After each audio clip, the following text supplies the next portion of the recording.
Bismillahirrahmanirrahim. Assalamualaikum warahmatullahi wabarakatuh. Waalaikumsalam warahmatullahi wabarakatuh. Baik, alhamdulillah. Ustaz, Afwan kameranya off ya, Ustaz? Enggak, ada nih jelas punya saya gambar Oh, Karida malah berbayang, malah patah-patah, oh gitu. ngelek. Di sini ini malah hitam, Ustaz.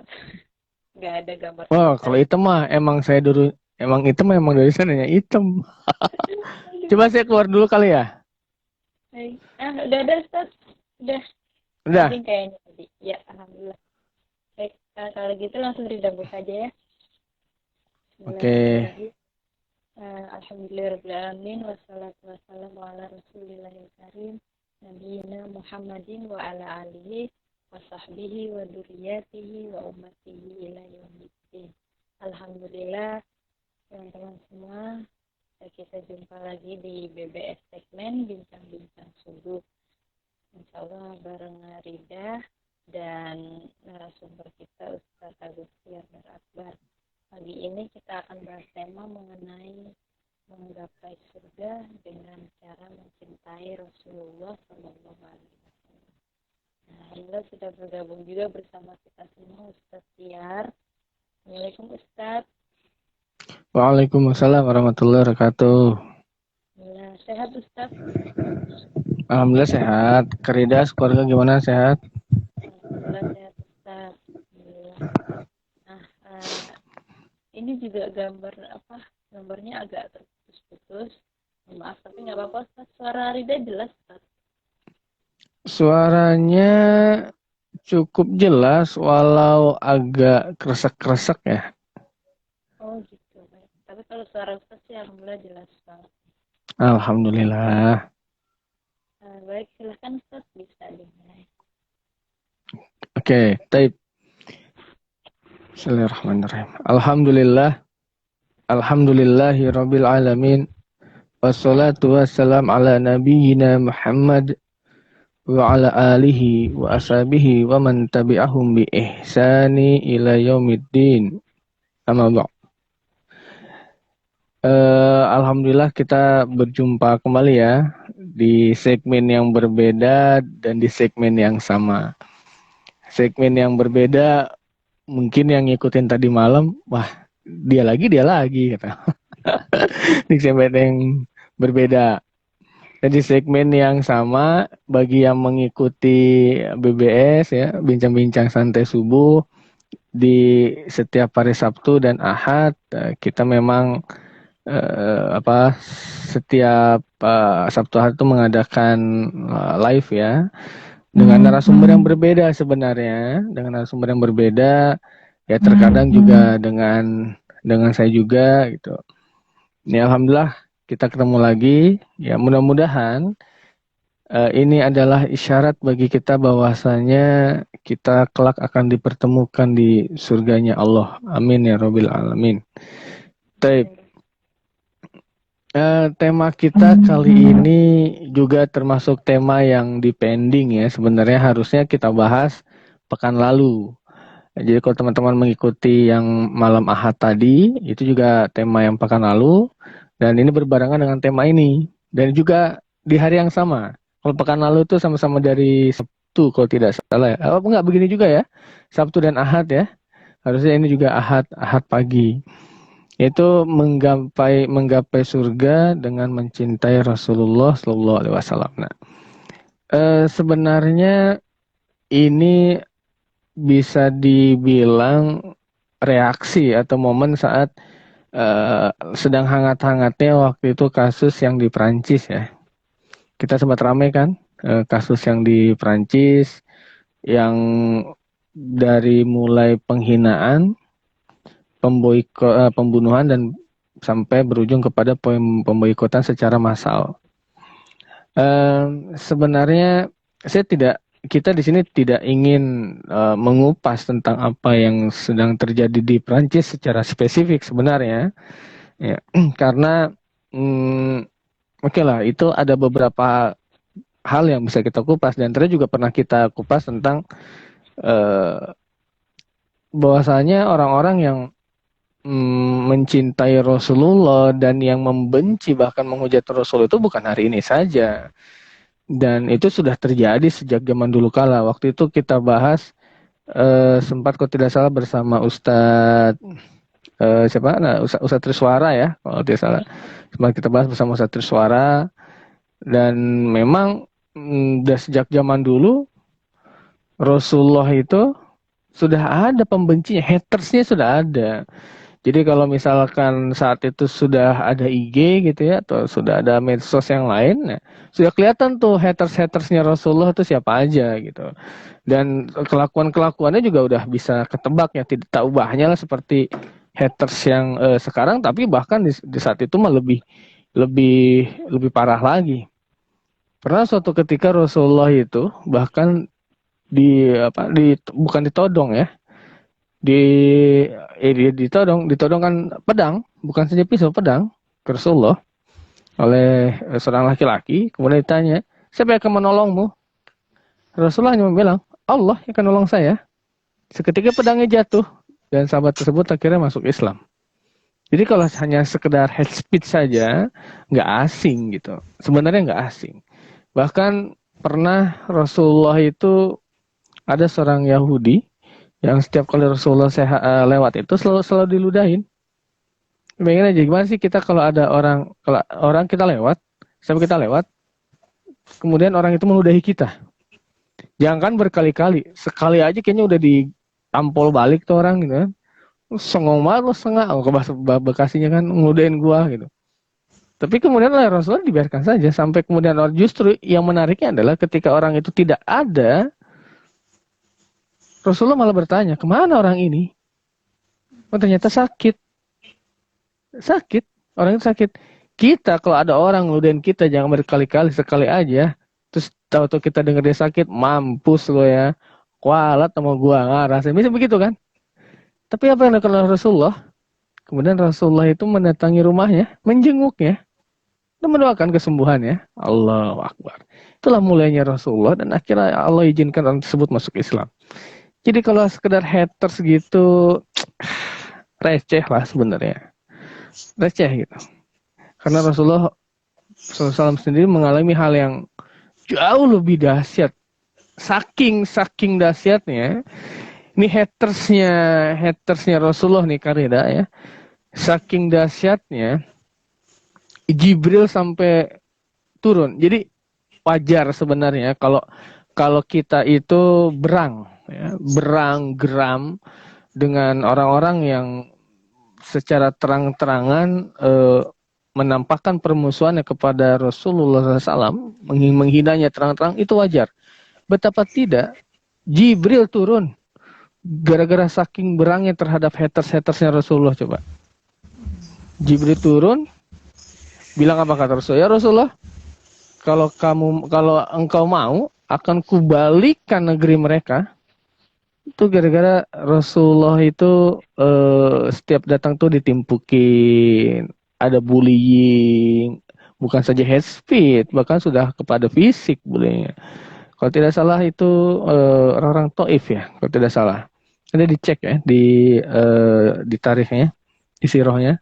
Tapi apa kata Rasulullah? Coba ingat ya, Jibril menawarkan ingin membalikkan bumi itu, negeri mereka. Engkau tinggal minta saja ya Rasulullah, engkau minta kepada Allah.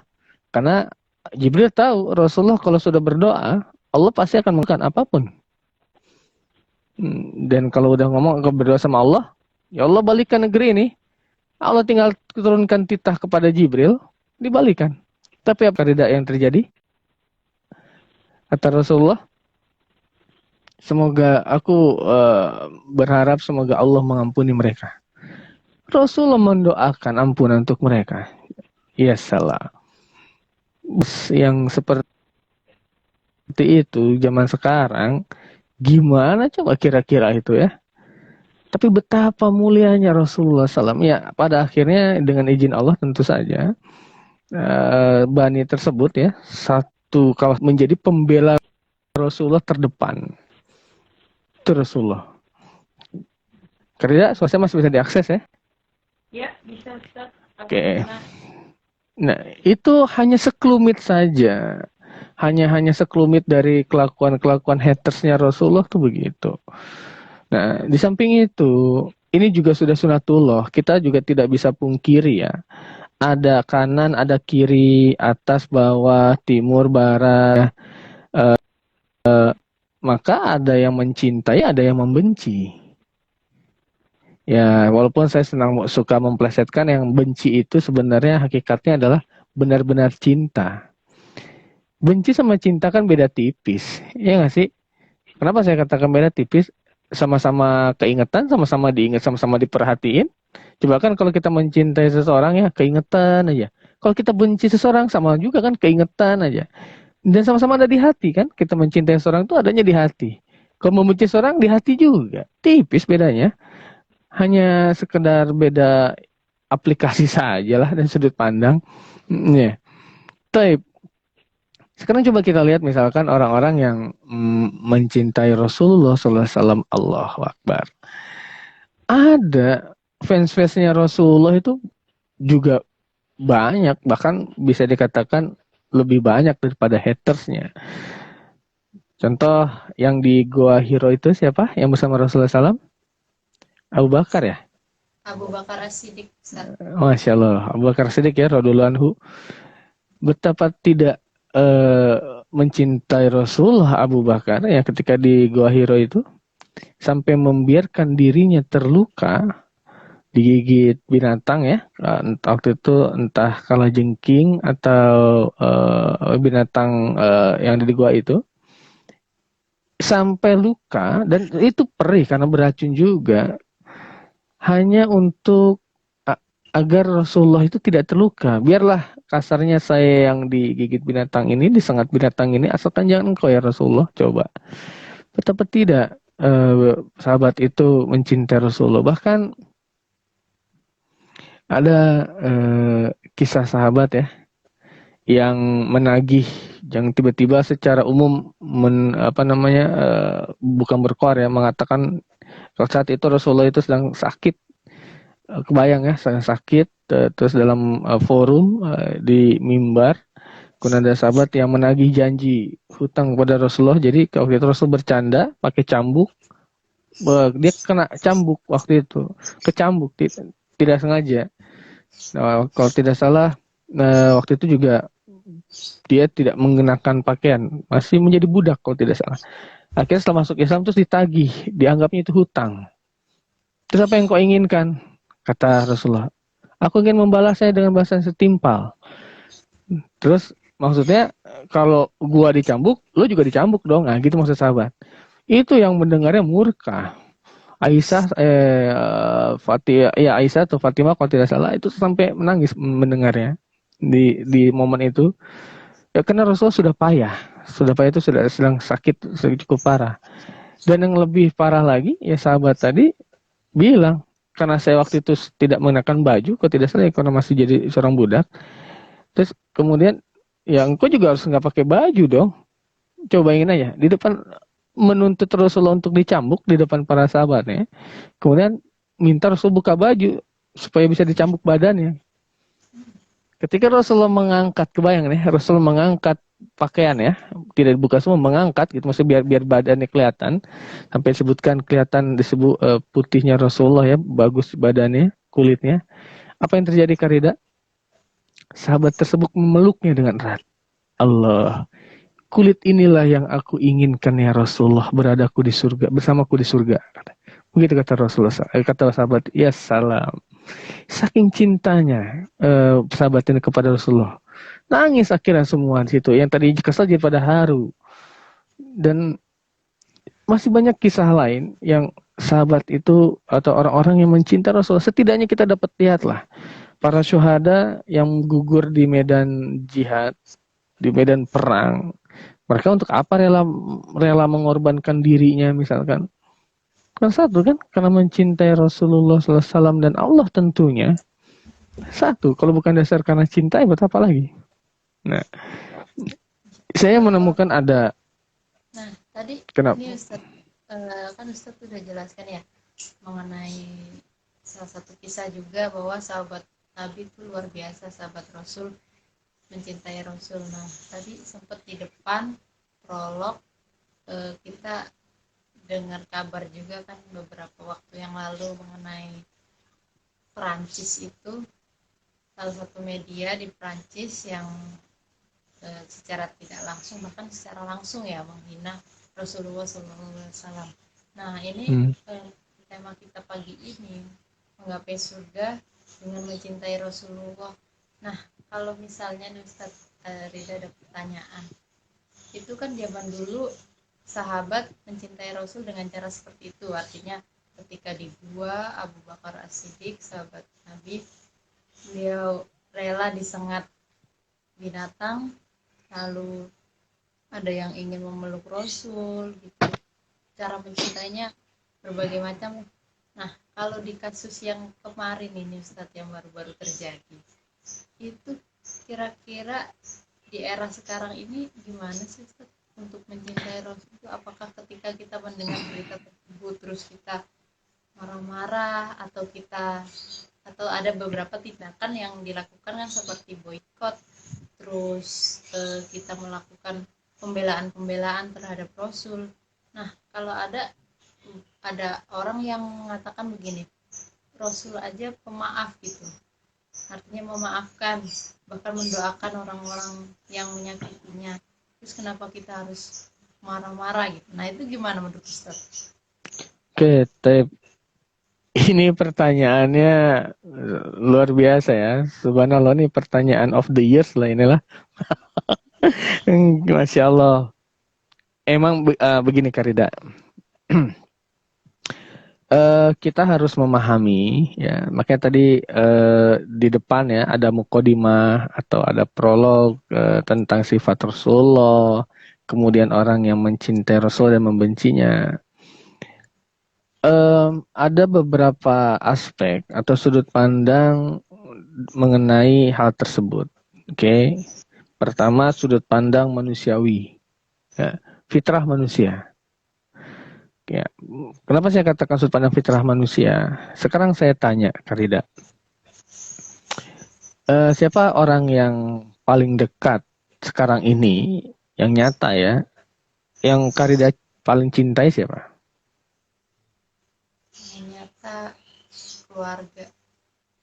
Keluarga, orang tua, ya nggak sih?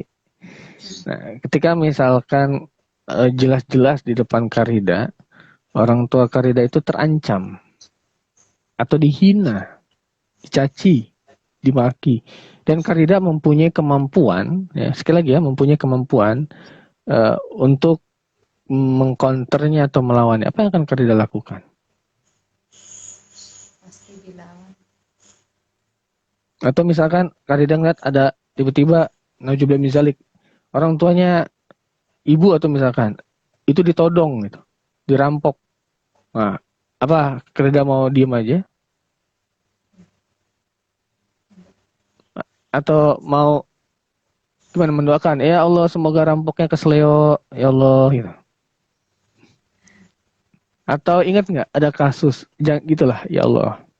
Pernah ada, ini belum lama nih kasusnya, seorang anak kecil yang meninggal dan mudah-mudahan syahid.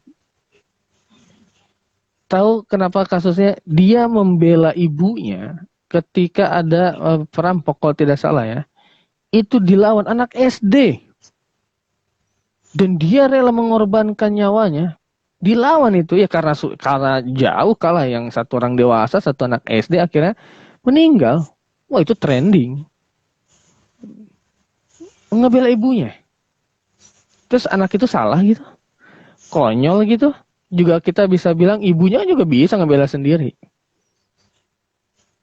Saya hanya ingin mengatakan di sini, itu adalah fitrah manusiawi. Siapapun orang di muka bumi ini, ketika ada orang yang dicintainya dan siapapun itu, pasti akan bereaksi. Ketika orang yang dicintainya itu mendapatkan ancaman. Ya nggak sih? Siapapun lah orang terkejam. Siapa orang terkejam? Hitler kita mau bilang misalkan. Sekejam itu Hitler, kalau misalkan anaknya, suami, istrinya, orang tuanya di depan mata dia juga kalau nggak satu pasukan tuh. Siapa lagi coba di dunia ini? Fitrah kan? Itu fitrah. Kita mau tolak susah. Orang udah satu paket diinstalnya, diciptakan sama kita, diinstal secara udah sepaket sama Allah, sama Tuhan lah kalau nggak percaya Allah mah gitu. Susah kan?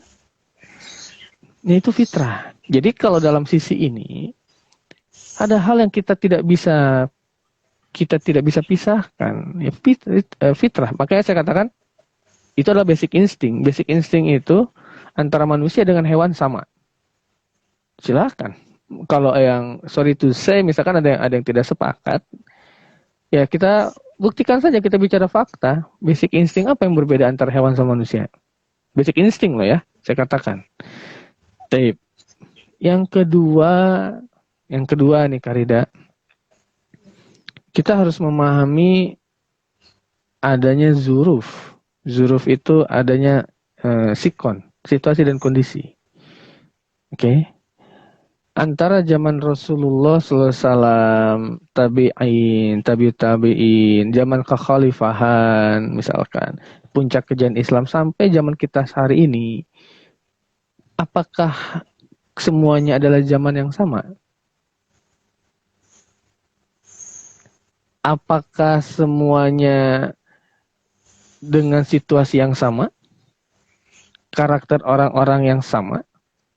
Situasi pemerintahan yang sama? Kalau kita lebih spesifik kepada Islam, apakah juga saat dari dulu sampai sekarang Islamnya adalah Islam yang sama secara hukum dan perundang-undangan misalkan?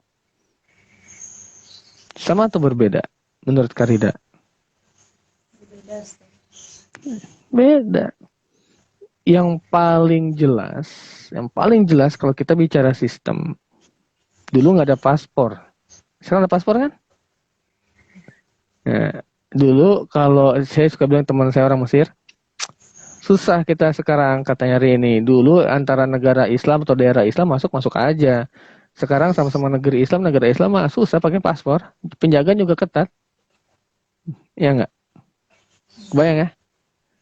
Saya hanya ingin menyampaikan bahwasanya ada perubahan yang harus kita pahami di sana.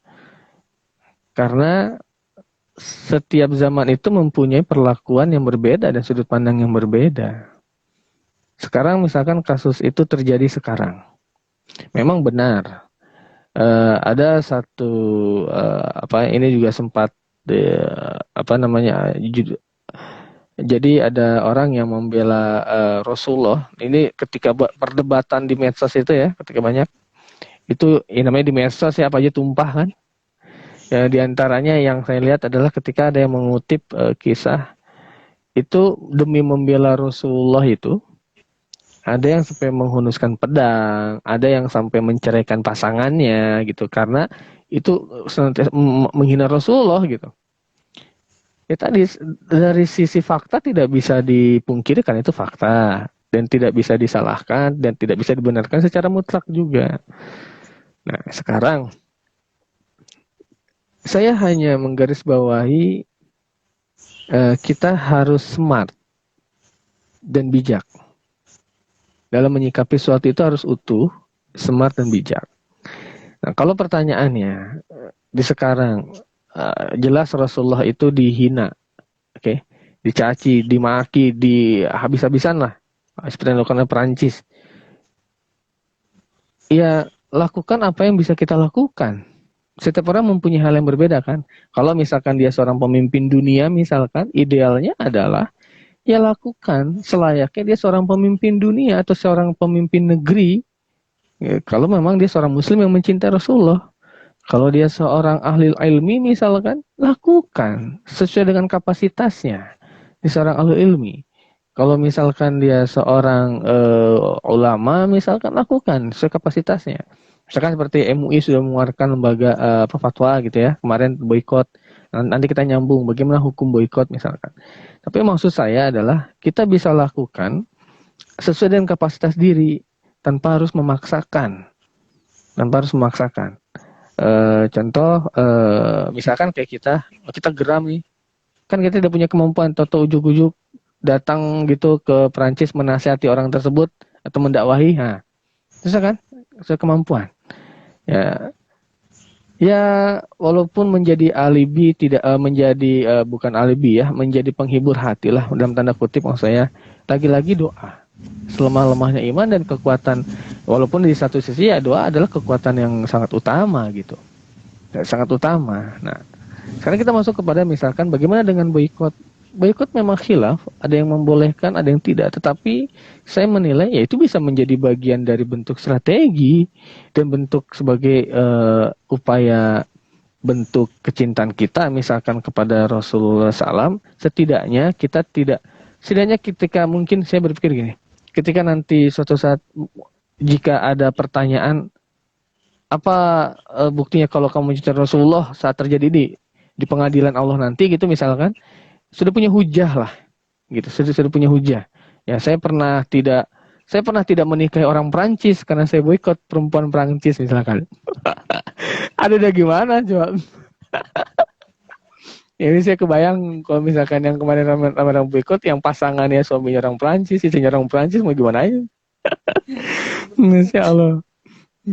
Ya maksud saya memang ada beberapa fatwa ulama juga yang boikot, silahkan saja boikot. Kalau itu bagian dari strategi dan jelas permusuhannya jelas.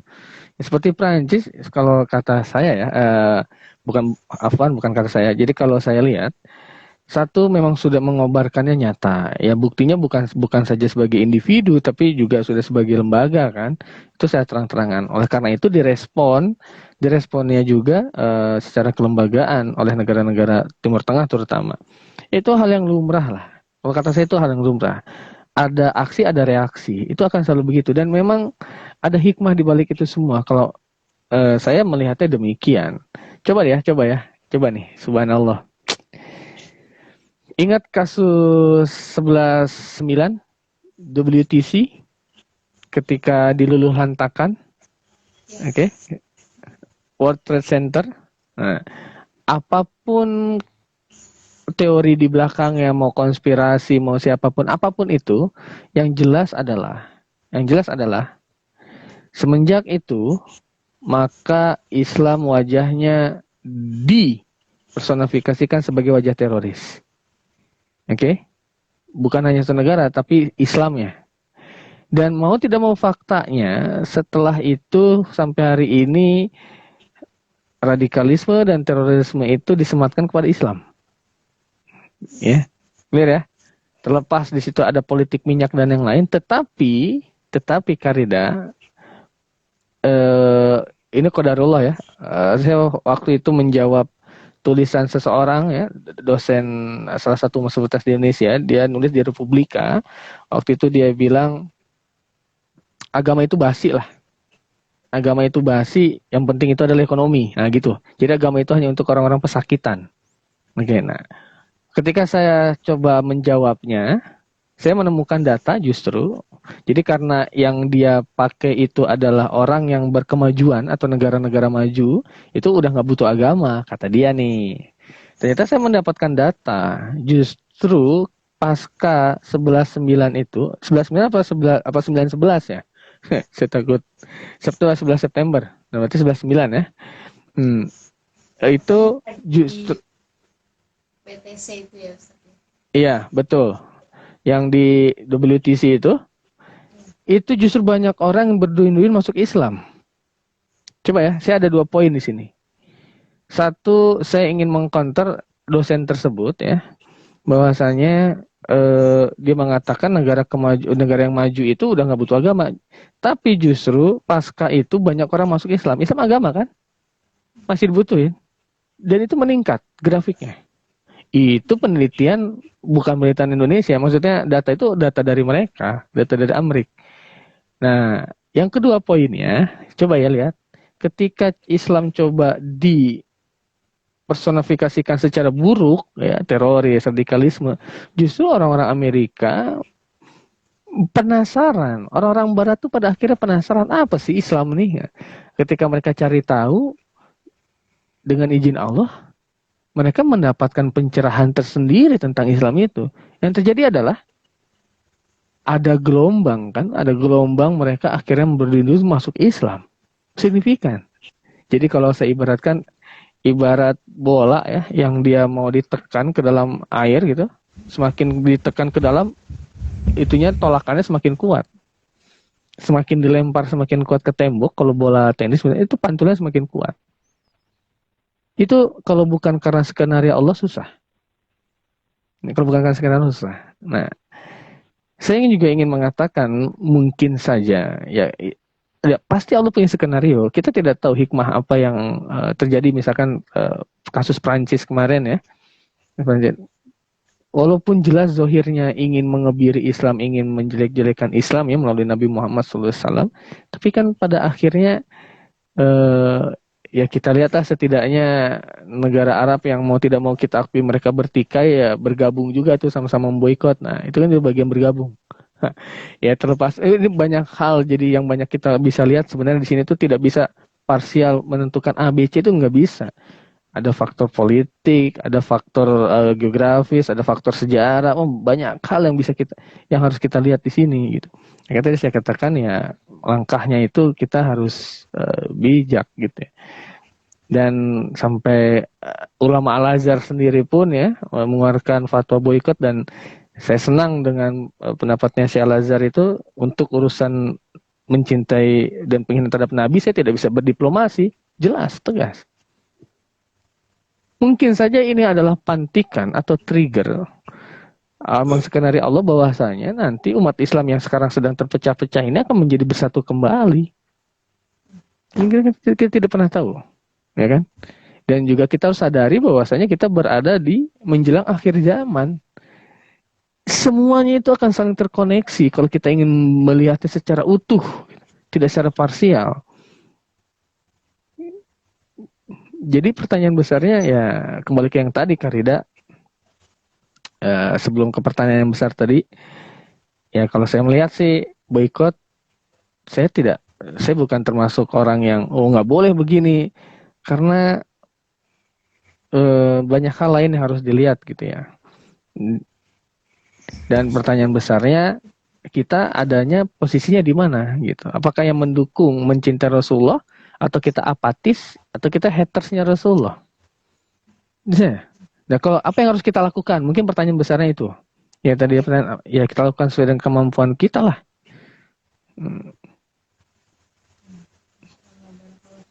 Baik, Rida, ini Ustaz nih yang sudah bergabung, alhamdulillah. Untuk teman-teman yang ingin bertanya silahkan, yang ingin bergabung untuk berinteraksi langsung dengan Ustaz Tiar, dengan kami insyaallah di bincang-bincang santai pagi ini, silakan ditulis di kolom komentar jika ada pertanyaan ya. Tadi sudah sedikit dijelaskan, bahkan sudah banyak sebenarnya dijelaskan di awal mengenai banyaknya haters dari Rasulullah sendiri, mulai dari zaman dulu sampai dengan sekarang, luar biasa. Namun selain haters itu, Rasulullah luar biasa, banyak sekali yang mencintai, dan bentuk cintanya bermacam-macam, pembelaannya terhadap Rasul ketika Rasul dibenci, artinya ada seseorang yang tidak suka, sekelompok. Bahkan baru-baru ini juga kabar mengenai Perancis ya, itu memang sudah tingkatnya sudah lembaga gitu, artinya bukan individual lagi, di sana sudah membenci Rasulullah SAW. Nah, tadi sedikit juga sudah diberikan tips, artinya tips ya kalau Rida anggap tuh apa sih yang harus kita lakukan ketika kita mendengar kabar tersebut, mendengar Rasulullah dihina ya, bahwa kita bisa melakukan sesuai dengan kemampuan kita. Artinya ketika kita porsi kita mampu untuk membela Rasul dengan cara boikot misalnya, nggak masalah, kita lakukan boikot.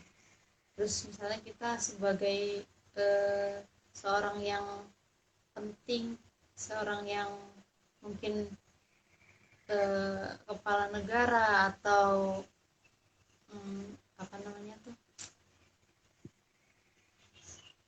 orang-orang di lembaga-lembaga yang tinggi lah gitu ya, Nah, bisa melakukan langsung mungkin ke Perancis ke sana, langsung ngomong ke orangnya yang menghina.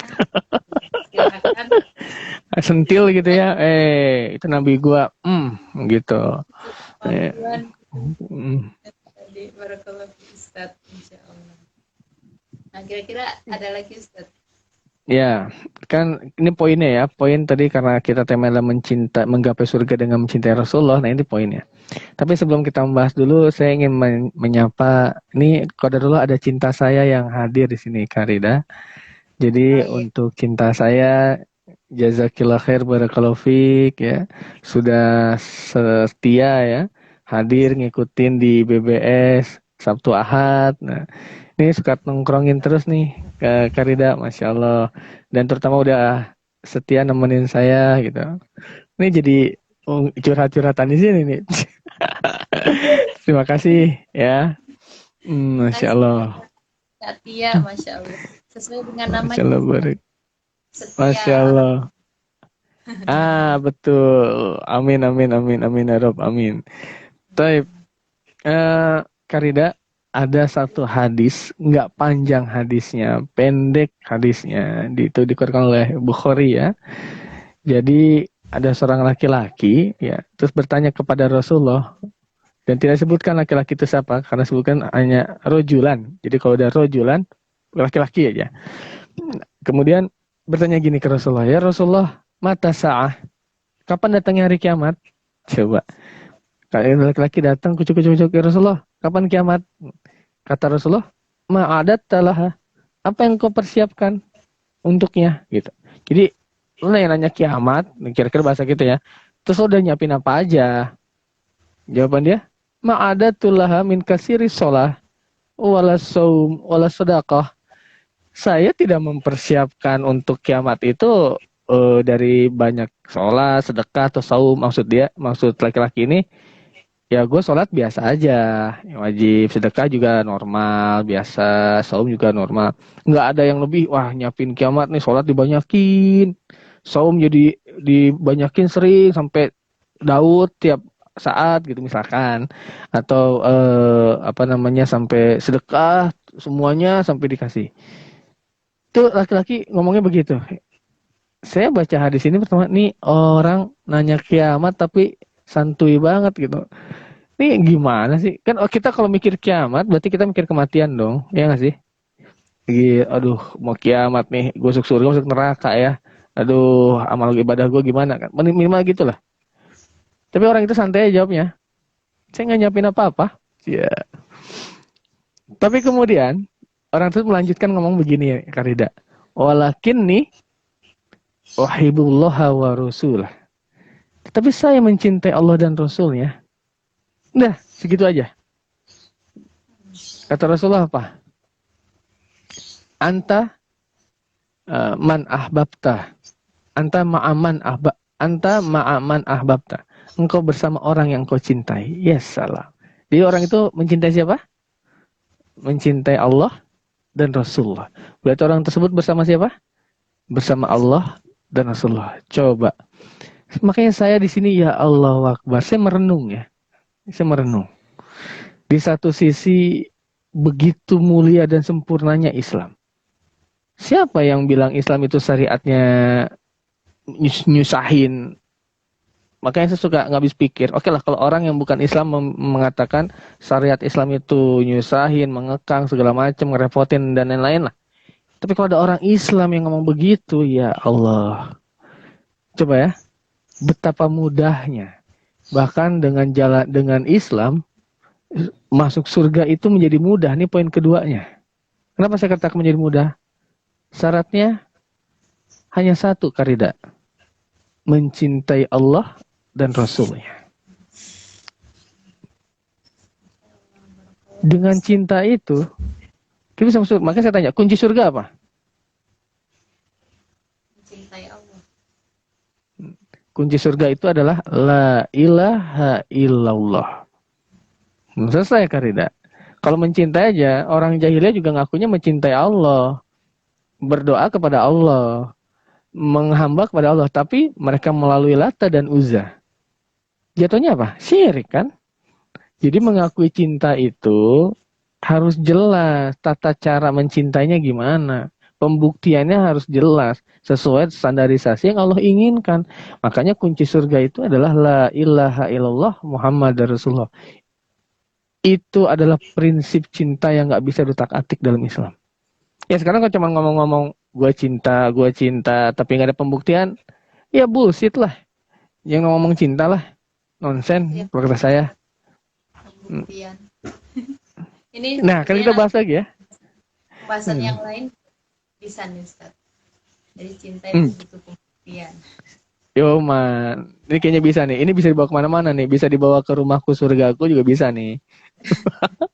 Ini bisa juga dibawa ke BBS. Banyak Karida.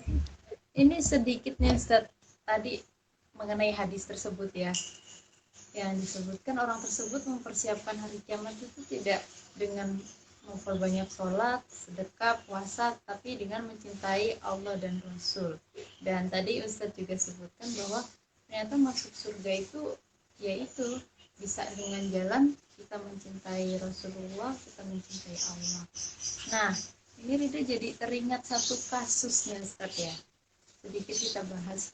Ada di beberapa waktu lalu statement pernyataan salah satu tokoh masyarakat, bukan tokoh masyarakat ya, tokoh publik, artis lah. Public figure.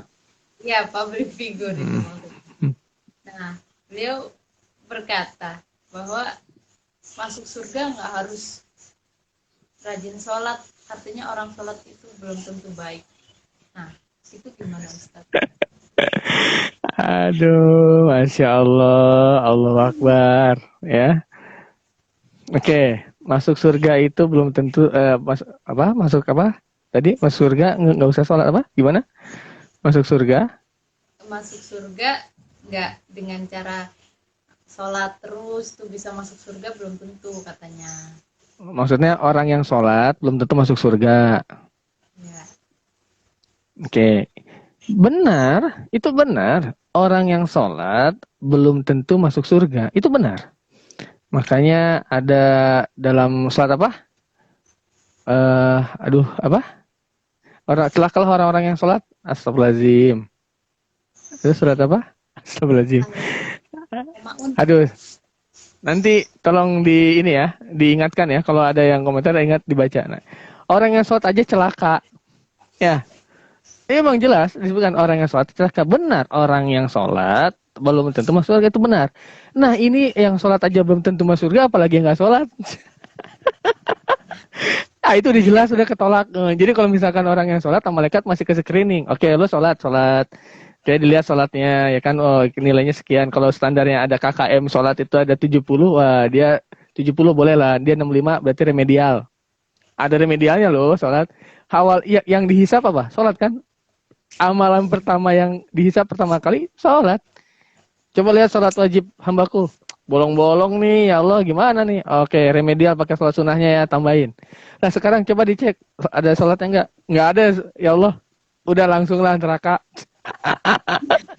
Gimana coba? Gimana kita bisa mengharap betul ya? Kita itu masuk surga, itu karena rahmat Allah, itu benar. Masuk surga itu karena rahmat Allah. Tapi kita harus ingat, rahmat Allah itu turun emang ujug-ujug. Kasih sayang Allah itu emang turun kita ujug-ujug. Lah, kalau kita petenteng sombong sama Allah, gimana? Icik banget kalau kata saya, Mak. Sekarang gini ya, kita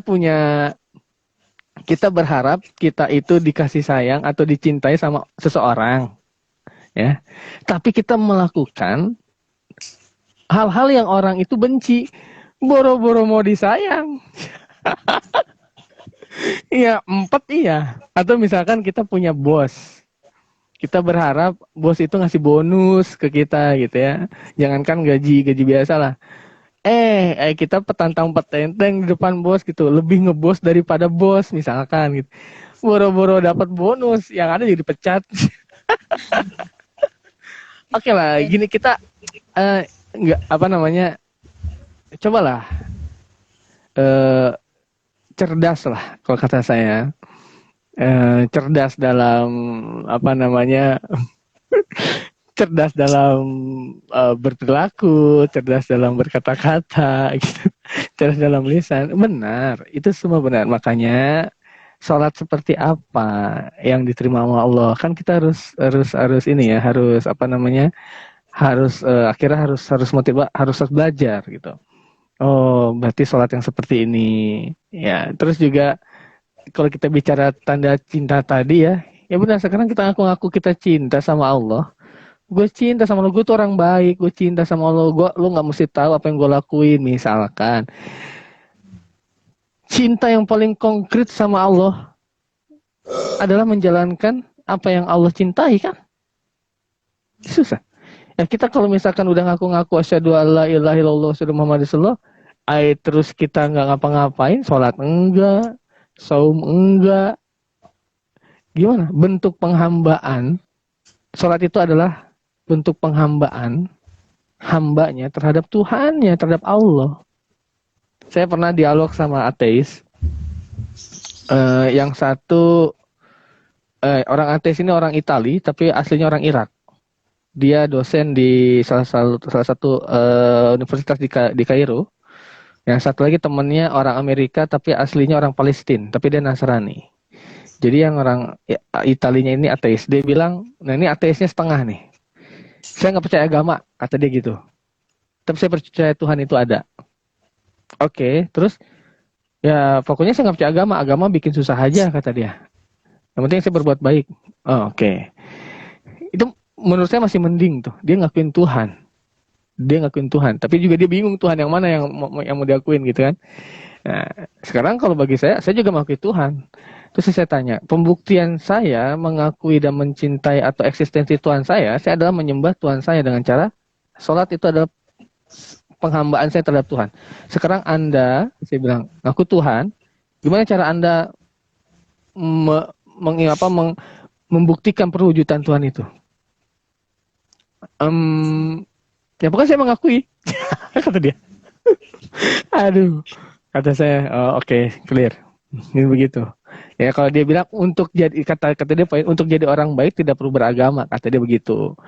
Ya oke, silahkan aja. Kalau berarti Tuhan lo sama Tuhan gue beda, selesai. Ya, kalau berarti perspektif agama antara lo sama gue beda. Buat gue agama itu membuat gue jadi lebih baik dan menjadi lebih manusia. Karena agama itu adalah memanusiakan manusia. Tapi kalau lo berpandang beda, silahkan. Makanya kalau ada orang yang mempunyai agama tetapi perilakunya tidak manusiawi atau dia tidak bertindak sebagai manusia yang manusia, maka dipertanyakan keagamaannya. Keilmuan agama yang ditanyakan, menginterestasikan agama yang ditanyakan. Kan agama itu, terutama Islam ya. Untuk apa coba? Liutamimah?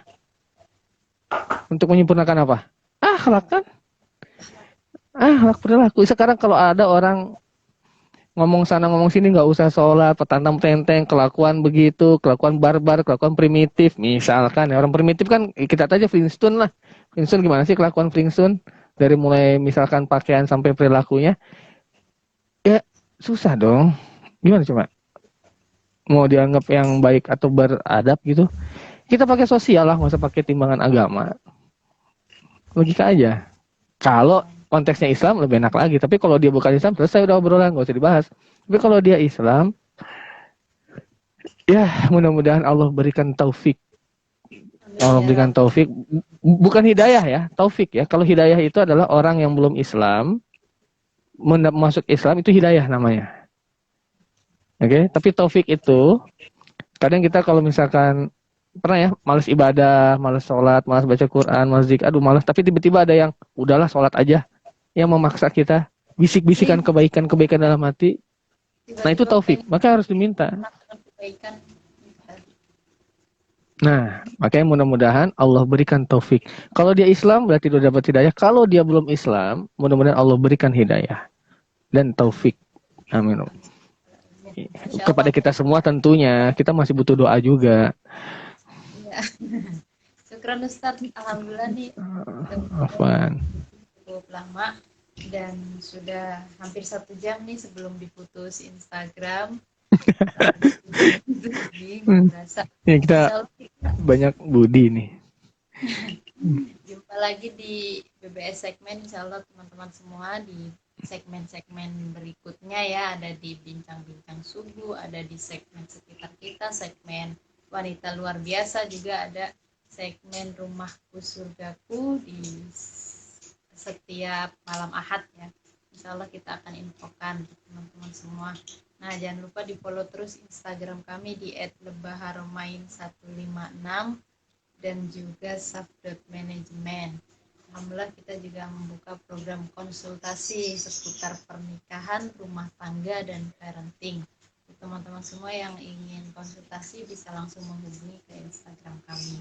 Nah, alhamdulillah banyak sekali tadi yang kita sudah bincang-bincangkan ya pernikahan ini mengenai mencintai Rasulullah, menggapai surga dengan cara mencintai Rasulullah Sallallahu Alaihi Wasallam.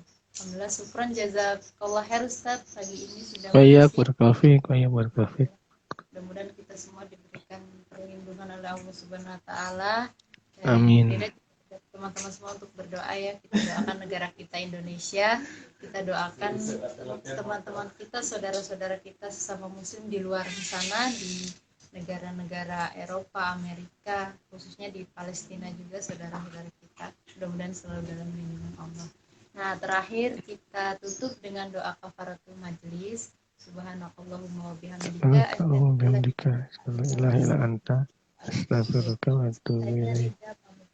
Mohon maaf atas segala kesalahan, kurang lebihnya mohon maaf. Wabillahi taufik wal hidayah. Assalamualaikum warahmatullahi wabarakatuh. Waalaikumsalam warahmatullahi wabarakatuh.